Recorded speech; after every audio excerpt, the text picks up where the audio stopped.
Hello and welcome to today's daily news analysis. So today is 26th of January 2022 and we are covering the Hindu newspaper's Delhi edition. Now as part of our initiative, I make it a point to share questions for mains answer writing practice.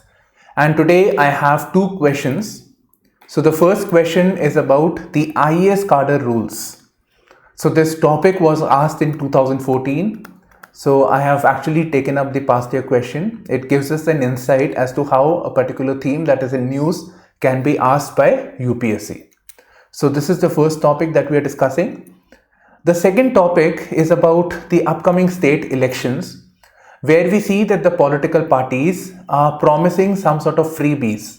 So if these political parties are voted into powers, they are going to promise, they will promise the people farm loan waivers, free electricity bills, so all of these. So what is its impact on good governance? Is it ethical? Its impact on democracy? All these aspects will be covered in these two topics over here. Right. Now coming to the first headline. So Centre to remind states again of IAS cadre rules. So recently the Centre, it amended the IAS cadre rules. So this IAS cadre rules basically governs the cadre allocations of officers from the All India State Services. So even though it is called as IAS cadre rules, it includes the services of IAS, IPS and forest services. So Centre basically appoints officers from these services and they are allocated to particular state cadre. So this is based on your merit and when you're writing the civil service examination. So based on the merit and the preference of services that you had expressed, if you clear the prelims, you will write the DF form. So in that it is done. So based on that, cadre is allocated. So Centre had a concern that the states are not sending officers for central deputation. So according to the rules now, this requirement of seeking permission of the states is not required. And naturally, this goes against the spirit of cooperative federalism, right? So there had to be objections. So now Centre has sought feedback of the states. So the states were required to reply by 25th of January. So now they have not done it. So they have again sent a reminder. Now in this case, the states that were being ruled by the BJP party, it was expected. So they will give a consent and non-BJP states have a problem with this, right? We know the problems. So it affects the cooperative federalism. It is Centre intruding into the domain of the state. So it is affecting that. It will affect the mood and morale of the officers who are implementing the state of the state government or taking an action against the central government. There are times when the state and Centre are fighting against each other on some issue or the other, right? So it's basically the IAS officers over there also, IAS, IPS, right? So it may affect the morale of the officers. Then they say that the Chief Minister of Tamil Nadu had said that there is a deficiency of officers and we need these officers. If we allocate them to the state, it will create problems. And they again suggest that there should be some empanelment based system, a transparent system should be created rather than this system which is non-transparent in its implementation. So this was in brief the news over here. Now let's see the way the UPSC asked the question from this particular topic. So the question is, has the cadre based civil services organization been the cause of slow changes in India? Now, the cadre-based civil service organizations by means of AIS, but has been the cause of slow changes in India. We know that, the way we should have developed, it is not there. We are backwards. But how do we say that the changes have been slow? So you can, when you're writing this answer, you can give a reference of like China. China got independence around the same time as us. They were also under the imperialistic pressure. Then we have the Asian tigers. We have the Southeast Asian countries. They have prospered. They have developed so fast. So why is it with reference to India, why are we backwards? And here if you see, the question is very specifically asking us with reference to the cadre based system, very specific. So we have to be limited to this. Got it? So slow changes, when you're writing about slow changes, you have to give a comparative figure. It will be good if you can give a comparative figure, but because then you can say this thing is faster, this thing is slow. So that in that way it will help. And you can give a reference of by stating some figure, some fact based, let's say human development index or something, which says that we are still progressing, we are still quite backwards. So this you can refer over here. Right. So this was basically in reference to a recommendation of the second ARC, Administrative Reforms Commission.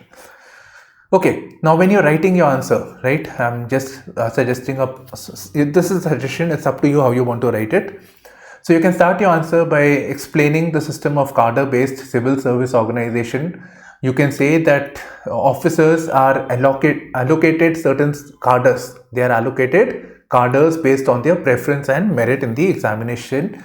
And you can briefly say that it has been felt that it is responsible for the slow changes in our country, for the backwardness or ineffectiveness or inefficiencies of the administration in the country. Now, what could be the reasons specific to the cadre? So first is that it affects the officers' ability to think from an all India perspective.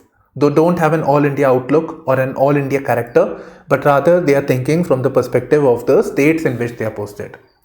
Then, these officers, since they are allocated, they are limited to that particular state.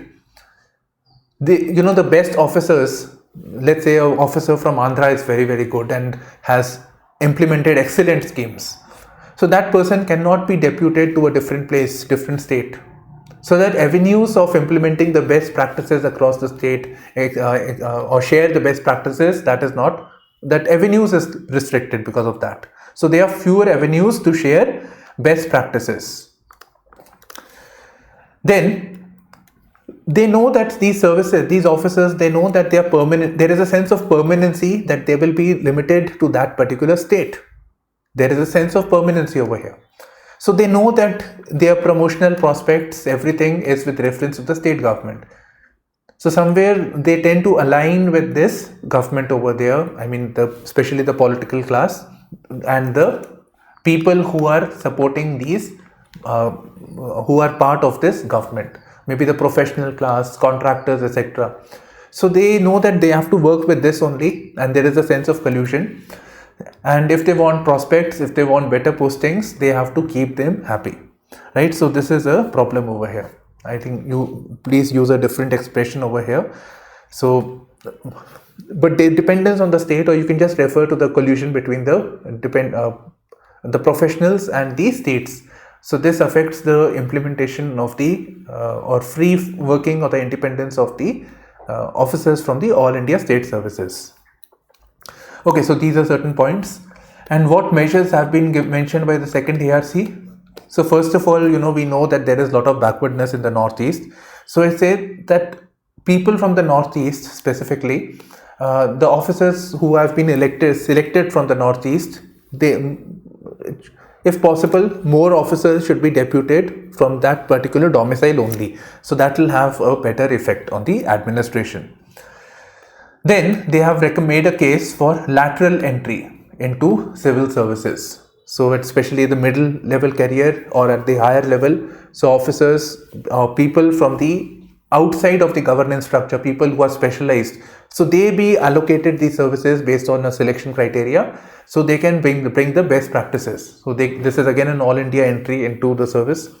So this is it, right? And there should be some sort of an annual performance appraisal with reference to the services performance of the officers of this rank, IAS, IPS forest services. And those who are performing badly, they should be chucked out, they should be weeded out. So these are certain pointers based on which you can write your answer. Now coming to the Republic Day message. So basically President has said that India has become a Sashakt Bharat and Samvedanshil Bharat. Right? It's basically a Hindi translated into English. Strong and sensitive country.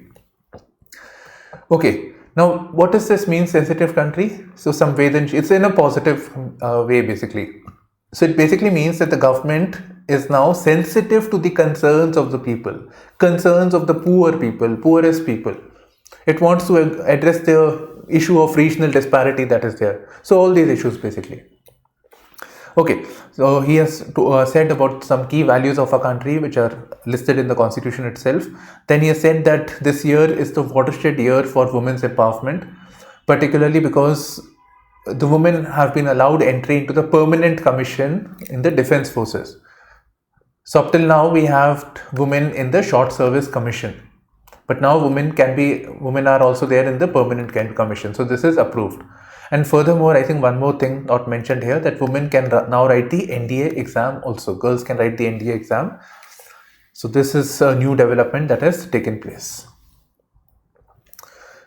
This topic is particularly important from prelims perspective. So General Rawat and former Chief Minister of Uttar Pradesh, Mr. Kalyan Singh, have posthumously been given Padma Vibhushan. Some award has been given. Right, so we are looking at Padma series of awards, which includes Padma Bhushan, Padma Vibhushan, Padma Bhushan, and Padma Shri. So we can expect the pre-based questions in the UPSC exam. So first of all, in the Padma series, there are 3 categories of awards. And if you see over here, this Padma Vibhushan has been said to be the second highest civilian award, second highest. So there are 2 things, second highest, the other thing is civilian award. So it is for the civilians, not for the armed forces. So civilian award. And it is the second highest. Which is the highest civilian award? Bharat Ratna. Sachin Tendulkar is a Bharat Ratna, like that. So Bharat Ratna is the highest civilian award. Okay, so these are basically awards that is given to people with distinguished service, exceptional distinguished service. So these awards are given. And it makes sense, Padma Vibhushan. So Padma Shri in order of importance, Padma Shri and then Padma Bhushan and Padma Vibhushan. Okay, now who all are eligible for this? So all persons are eligible, all persons. This is, let me just mark this.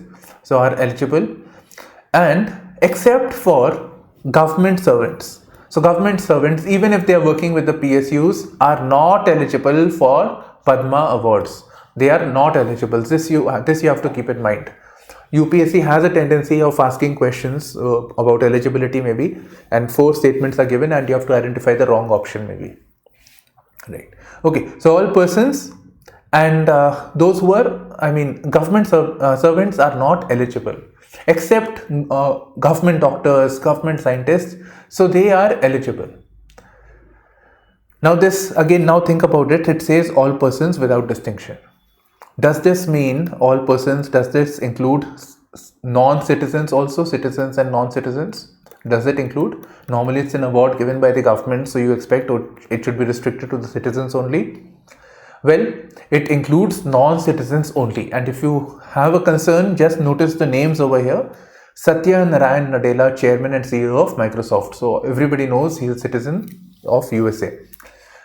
Then Sundar Pichai, of the CEO of Google. So we have very foreigners, obviously they are of Indian origin foreigners. So they are awarded, they are eligible for Padma awards, right? So it is all persons in a true sense.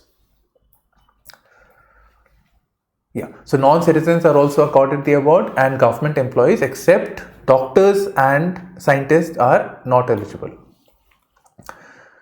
Supreme Court seeks Election Commission government's response on irrational freebies. Okay, let's have a look at the question also here. This is the question, you can read it. Going to the what all developments that took place in brief first. So basically somebody has filed a public interest litigation to the Supreme Court stating that there are political parties, who are promising that if they are voted into power, so they are trying to influence the votes, the people's vote, that they are providing certain freebies, that if we are elected to power, be it they are in ruling party or be it in opposition party, any political party, that if we are elected to power, then we will provide you free electricity bills, AAP model basically. Then we will waive off the we will waive off the farm debt, so farm loan waivers will be done, right? So free urban transport will be there. So some promises the political parties make. We don't have to be very specific about this, but yes, they're trying to influence the votes of the people over here. Okay, so this is what he has basically expressed a PIL to the Supreme Court over here. So now this is a petition with the Supreme Court, and Supreme Court, obviously the responsibility for conducting the election is with that of Election Commission of India for free and fair elections. Now if political parties say that if we are voted into power and then we will provide you certain concessions, so somewhere this is not a free and fair election. So it was a responsibility of the Election Commission. That is why it is taken into account, and plus the government's view has been taken into consideration, right? So Supreme Court seeks Election Commission's government response on irrational freebies. Supreme Court did not say that these freebies are irrational. This is the person who filed the petition, right? So it says that rather than providing equal pay for equal work, clean water, free legal aid, citizen charter, judicial charter, they are giving subsidies and other things. Therefore, it is irrational poll freebies. This is not a view of the Supreme Court. Okay. Now, prior to this is not the first time that such a development has taken place. In 2013, there was a judgment, S. Subramaniam Balaji versus Government of Tamil Nadu. Please, you have to write down, you will have to write this actually. So the Supreme Court had said that such practices or such promises that are mentioned in the election manifesto, obviously it has a nature of swaying the votes of the people. But then also this cannot be deemed as a corrupt practice under section 123 of the Representation of People's Act. So Representation of People's Act, right? It cannot be deemed as a corrupt practice. If it was deemed as a corrupt practice, what would have happened? The Election Commission in that regard has the power to deregister the political party. So the power to deregister is coming from the Representation of the People Act, and this is section 29 of this Representations of People Act. Okay, one additional thing that I would like to tell you and you should know, with reference to Election Commission, we have two Law Commission reports, very, very important. We have the 170th Law Commission report and 255th Law Commission report, Justice Shah Committee report. Right, this is some additional thing. Okay, so this is what basically this person who has filed the PIL, he basically wants the Supreme Court to give a direction to the EC to invalidate or deregister the political parties. So now we have the issue with us. Let's come to the question. Okay, there are more issues. First of all, let me just cover all these issues that I identified over here. So first of all, we see that this is a dual-based politics. That we will give you freebies, we will give you subsidy, but you please vote for us. This has an impact on affecting the fiscal prudence. The government knows, anybody who comes to power, they know that we will spend more money. Whenever such freebies are there, farm loan waivers are waived off. Food subsidy alone accounts for 5 trillion. So this is a very, very significant amount. When I'm saying this, actually I'm getting a doubt if it really is 5 trillion. It's a very big number, because 5 trillion GDP, we want to be a 5 trillion economy also. Okay, so 5 trillion is there. So it affects the fiscal prudence. The government's revenue is not there, not so much, but the government is spending more money. So rather than spending on creating infra, creating better healthcare, better highways, which will in the long run, which will yield return, the government is spending more on the revenue expenditure on which there is no return. So it affects fiscal prudence. And again, if government spent on more capital expenditure was there, then it will attract more investment into the country also. More people will like to work in a country. Then no, okay, fine, this infra of this country is very, very good. It will be very easy to operate from here. The highways are very good. The logistic cost is coming down. So these are certain advantages. So this affects the fiscal prudence. Okay. It goes against the values of probity in governance. Probity in governance, probity, when we say, it's not just absence of corruption from governance. It is also about moral aspect through governance, something that looks into the aspect of public well-being. But here what we see, the political parties are saying that if you vote us into power, then we will give you some benefits.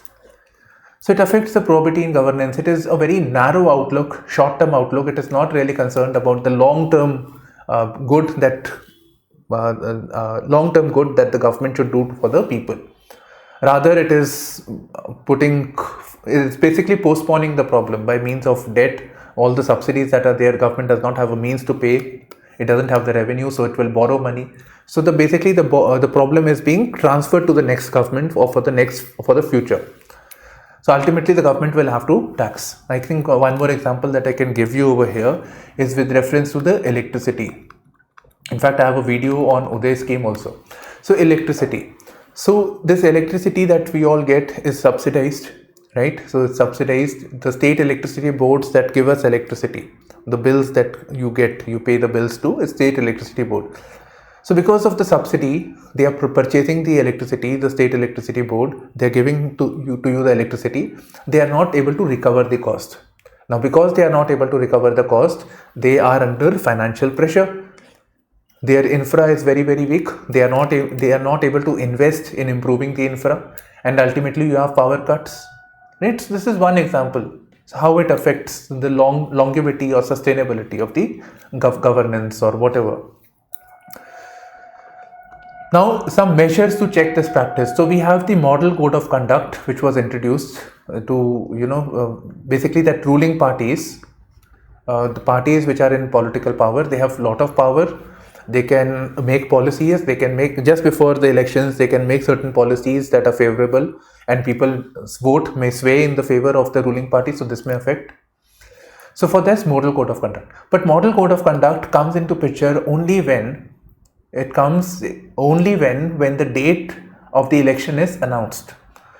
So before that, anything can be done. So this is again not very effective. Okay. Can the court decide if the policies are irrational or rational? I think this question has been answered. Basically, the court cannot say if it is irrational or rational. So this would have gone into judicial overreach. But this thing is invalidated once this was with the first page and this is in the later page, second headline. Right. Now come back to the question. Over the years, the politics of freebies has become an integral part of electoral battles, right? Electoral battles. Is it detrimental to the development of the country? Okay. Not all freebies are bad. Not all freebies are bad. And this is a perspective that I wanted to share. It's not just that freebies are given, so it is really a bad thing. There are states like Tamil Nadu, I've seen them for the first time, was that I always had this impression that they are giving grains for free, lot of subsidies.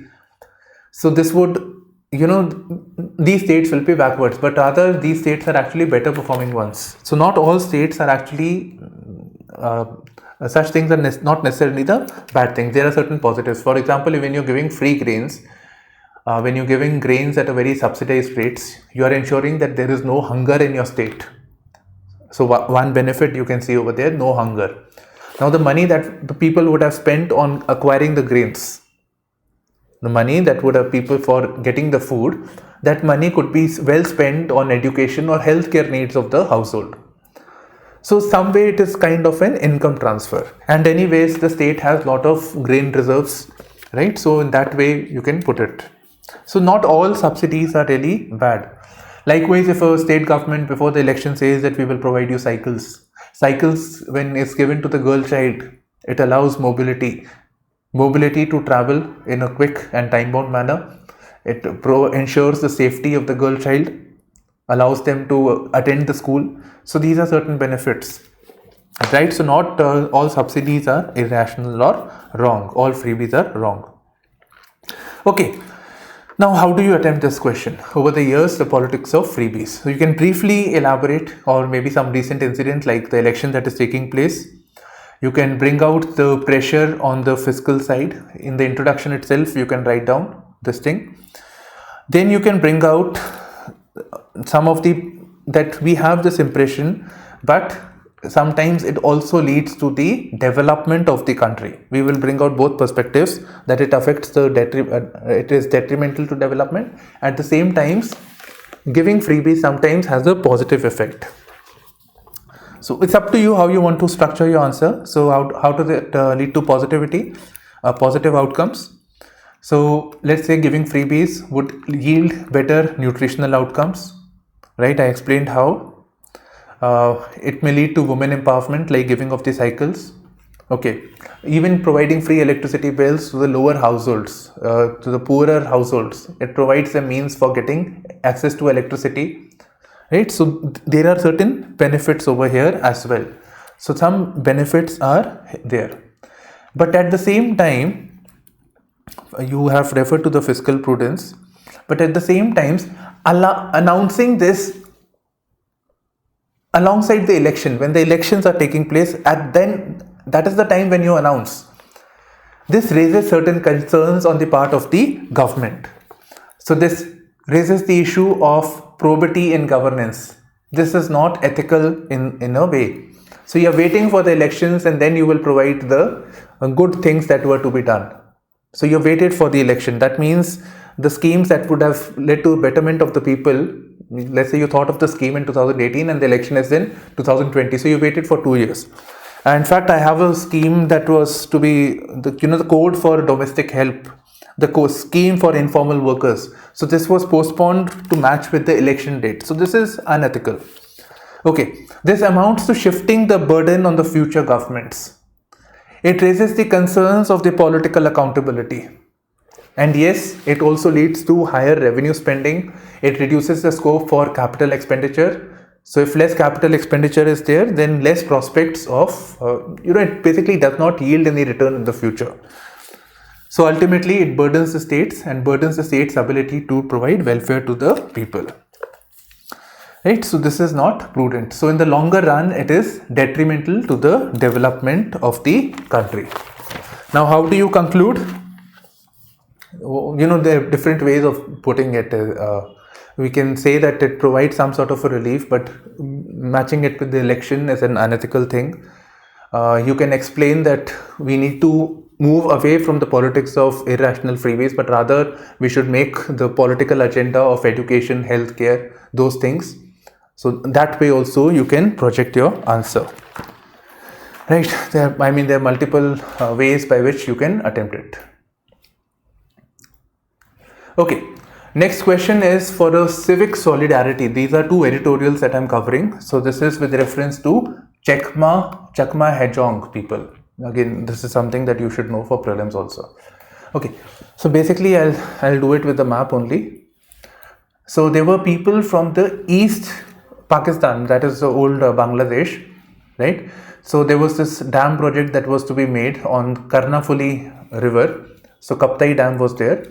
And there were also communal tensions actually, that's not mentioned over here, especially with Pakistan being there and their emphasis on the ethnicity. They were targeting the ethnic Bengali population. This thing is, I don't know how it's messed out on the editorial. So even these people were victims of human rights. So they migrated to Mizoram, Lushai Hills, again something that you should keep in mind for your prelims. And the central government decided to relocate them as refugees in southeast Arunachal Pradesh, right? So they relocated them and basically they provided them bad land actually. So over the years they have been working over there and they are well integrated into the system. And the land in which they were there, earlier it was not very suitable for agriculture, etc. But because of the long-term efforts, this land is cultivable and yields good return. Now the issue arises that the people of Arunachal Pradesh, they are having problems with this. They are protesting against this, that people outside the population is settled in a country, in a state. This northeastern states, they are very particular of their ethnicity, their tribal population that they are concerned about the changes in the demography. So they are concerned about these issues. So they feel that Chakma Hajong people, they are people from the outside, they have come and they are affecting the demography of the Arunachal Pradesh. So they have a concern. Okay. So now the elections are going to take place. So the Chief Minister of Arunachal Pradesh has said that we will identify these people. We will have a state census. We will have a census and we will identify these people and we will relocate them outside the state. Where? Who knows? So we will relocate them outside the state. So this would have amounted to racial profiling. Naturally, these people from a different race. They have a different ethnicity, right? So far off anyways. So this would have led to racial profiling, and this matter went to the National Human Rights Commission. So they have sent a notice to the Ministry of Home Affairs to stop them from taking any action on this regard, and they have sought a report from the government, Center Ministry of Home Affairs as well as the Arunachal Pradesh government. Prior to this, in 1996, the Supreme Court had said that the rights, the life and the personal liberty of every Chakma residing in the state will be protected. In 2015, the Supreme Court said that these people will be provided citizenship. They should be provided citizenship. So it directed the state. Again, it means that an order was given to the state. It had to be implemented. Okay. So it's basically about this thing. So if we again do this thing, profiling, racial profiling, that it again leads to repeating of the historical wrong. And this concerns of the people, somewhere it is misplaced, and these people are well integrated. To relocate them, to identify, do the racial profiling, it is a very unhealthy trend. And today it is Chakma, Hajong in Arunachal Pradesh, in any of the northeast actually. There are so many tribal groups, there are so many people. Tomorrow it may be targeted against different communities, and this may again lead to that ethnic problems that led to the militancy of the northeast. So it's not a good sign.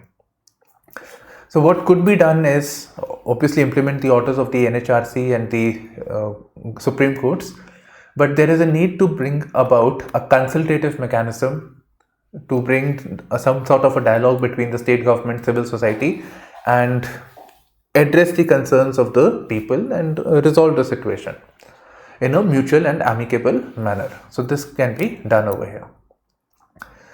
Right. Okay, about NHRC, and if you look at the mains 2020 paper, there was a question on the National Women's Commission, which is a statutory body. Human Rights Commission is also a statutory body. So there was a question on the mains that should it be made a constitutional body, and what will be the impact of this?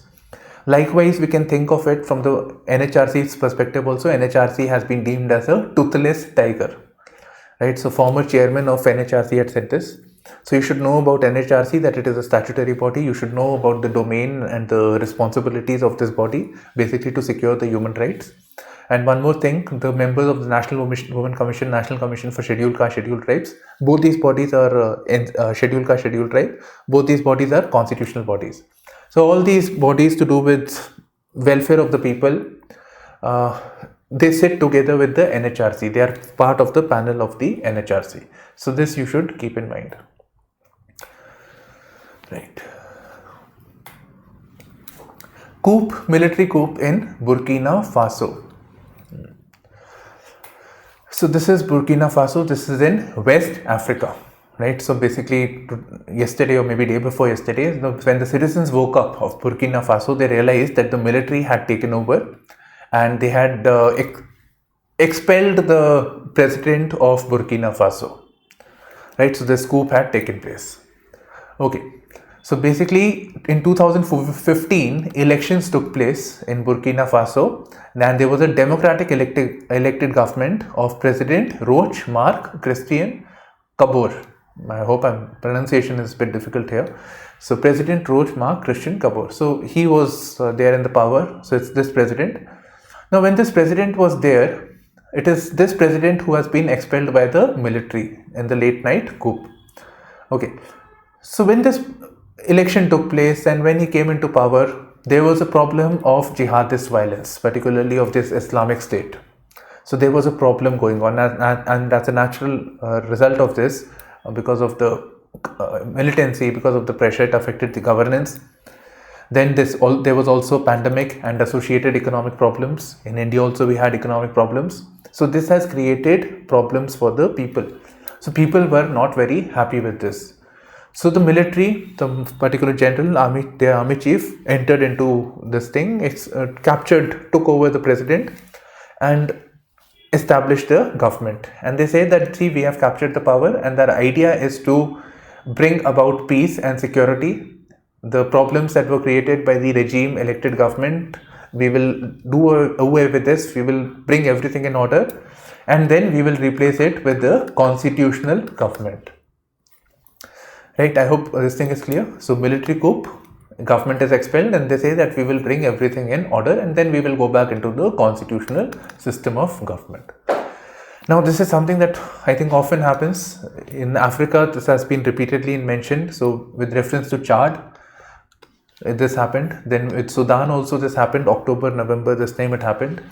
In fact, even if you look at the East Indian side also, so we have Pakistan where it took place. In the East, Myanmar is there where military coup took place. Right? Not very sure of Thailand actually at the moment, but so we see this event that is taking place. And generally we see a trend where people are unhappy with the political establishment. They take over. They establish the Janta government. Janta is basically not the Hindi Janta, people Janta, but it is basically the government that is controlled and governed by the military. That is known as Janta. Okay, so these people, what we see is that the military takes over the power by means of coup. They say that we will restore order, but what they really do is they establish their own grip on the power, on the governance, civil government, and they try to justify this and remain in the power. Basically, that is it. It's basically self-serving objective. So such governments lack political legitimacy because such government has not been elected. This has come to power by means of gun. So this does not have legitimacy. Anyways, people had welcomed this. Okay, now something more for the international community has basically they have disliked this, whatever has happened. So be it US, the Western countries, and even in Africa also, we have this organization known as Western African Regional Bloc, known as ECOWAS. So this is Economic Community of Western African States. So this was the news, so we should know about it, right? So we should know about the countries, and we should know about how it came into existence, Treaty of Lagos, and where is it based. So it is based in Nigeria. Now one thing I have noticed with the prelims, UPSC has a tendency of asking us about African countries. Maybe there are a lot of countries, there is a density, so you need to have slight idea of this. You need to know that this is a landlocked country, associated countries, some idea has to be there. And one more thing, this is the place where Ebola took place, West Africa. This is not mentioned. This sea-based details are also required, which you need to keep in mind. So please refer the atlas.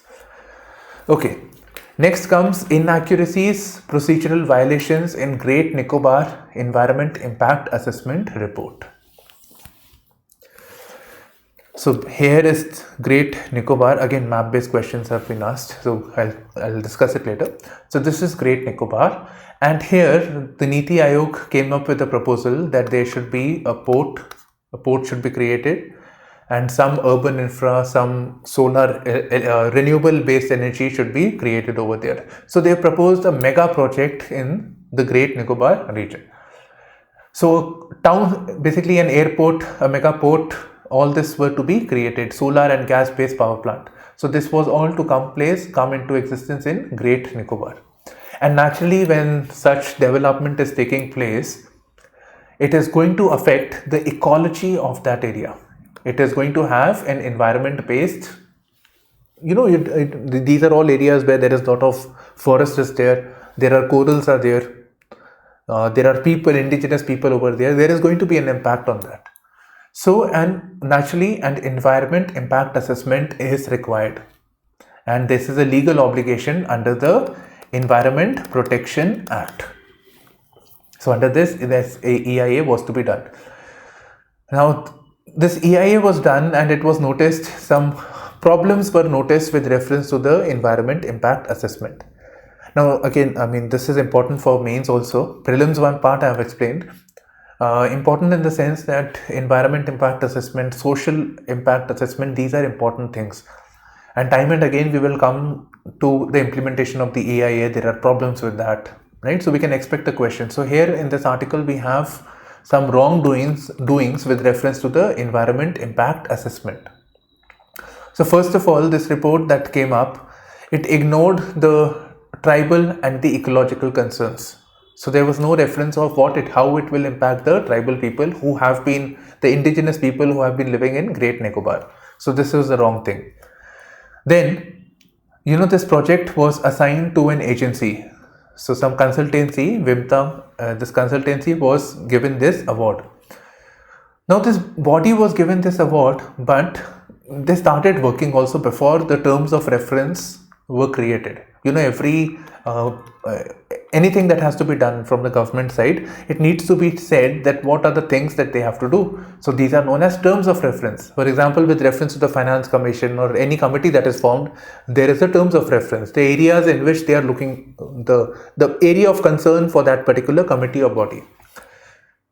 So the terms of reference, before the terms of reference, they were working, it seems. Now it also reflects some sort of wrongdoing in terms of allocating this project to this particular agency. So there are concerns over independence and expertise of the consultants, right? So we have tribals, concerns over tribals and biodiversity overlooked.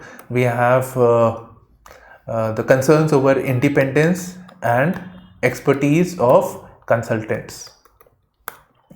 Then we see some amazing things. It says that there are no migratory birds coming to Great Nicobar, which is a absolutely false thing. Even in nearby areas, you will see migratory birds.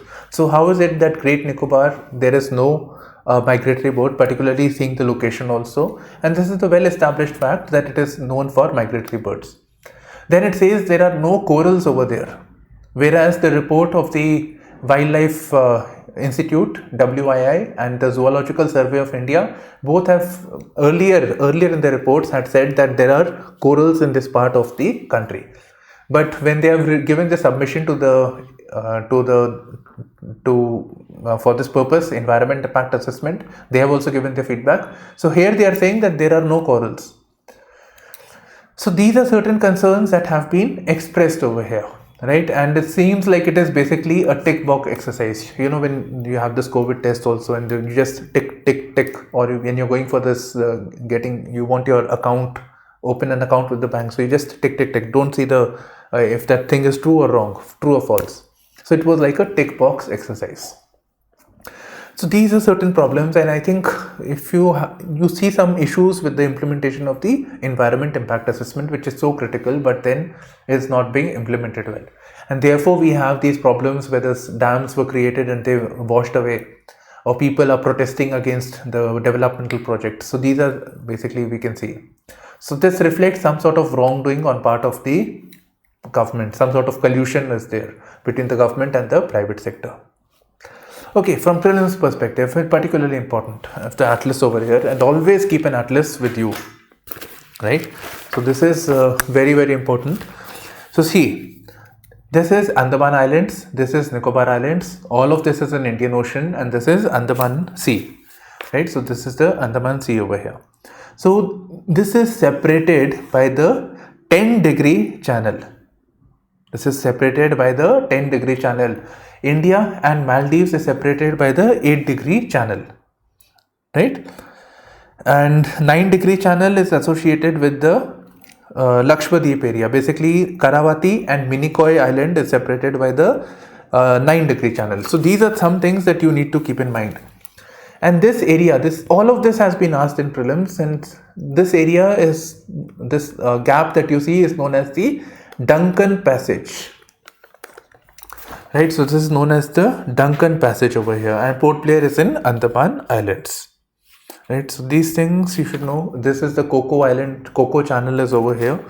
So some basic details you have to keep in mind when you're, now you know, I think, how to read the map-based, prepare for map-based topics. Now we're just concluding. We have this international news and then business section. So basically with this Russia and Ukraine, basically this concern that Russia wants to take over Ukraine. So now we see that the president of USA has said that the Western bloc is united against Russia. They will stand together. And for this purpose, there is an organization known as NATO. Right? So they are together. US is deploying more number of troops over here. Right? So this is what. And basically saying that if Russia engages in a misadventure, then action will be taken against Russia. Maybe military. Normally seen military action is avoided, especially when it comes to US-Russia. But US is definitely trying to have, they are trying to rope in various countries against Russia and impose a very stringent sanction against Russia so that we can avoid the war. So if by means of pressure, political, economic pressure, rather than just engaging directly with the war. So this is the attempt of USA. Now, as there is a military buildup that is taking place along the Ukrainian side, Russia, as I covered earlier, has about 1 lakh troops of its in around Ukraine border. So Russia has launched a new military exercise now. Okay. Then we have a development that is taking place with reference to Omicron specific vaccine. Not important actually. Basically, there is this activist who has been deemed as a terrorist by Moscow. Moscow is not a democracy. That these are certain concerns when we don't live in a democracy. Dissent is not permitted. Okay. Next is Norway wants to put tangible demands on Taliban talks. So as covered earlier, we are having the Oslo meets. So where is Oslo? Oslo is located in Norway. So there is this Oslo meet going on where there are representatives of the Western countries alongside Norway. So there is this meeting going on.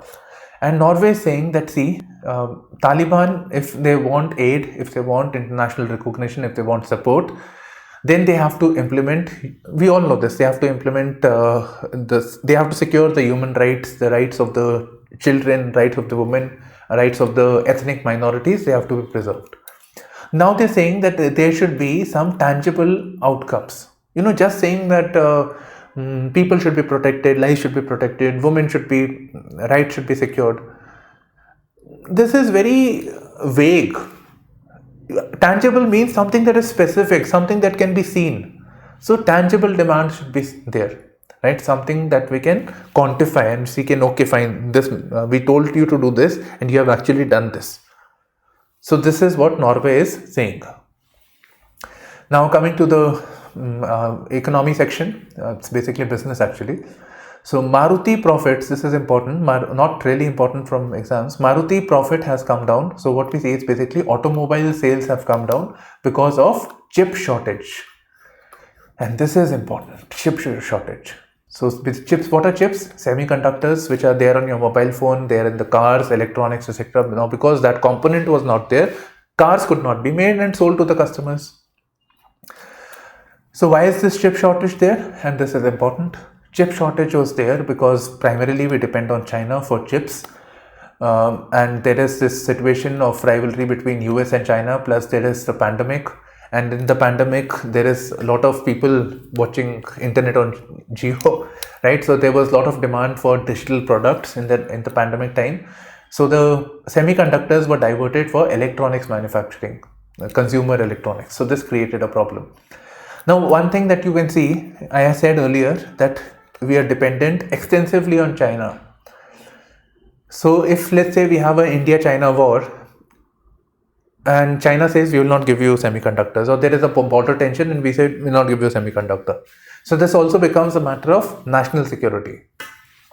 So we need to do something that we reduce our reliance on China in this regard. And we become self-sufficient in production of semiconductors. And we are not the only country which is reliant. The entire world is reliant on semiconductors. About 90-95% is coming from China. And when they had bad relations with Japan over an issue of island, they put a sanction, and export of rare earth materials, semiconductors were stopped to Japan, and this created a problem over there. So this needs to be looked into. Okay. Then there is something to do with cane. This is basically, I wanted to share the concept of retro tax. So basically center had a tax dispute with a company known as Cain, oil-based company in UK. So they had a problem.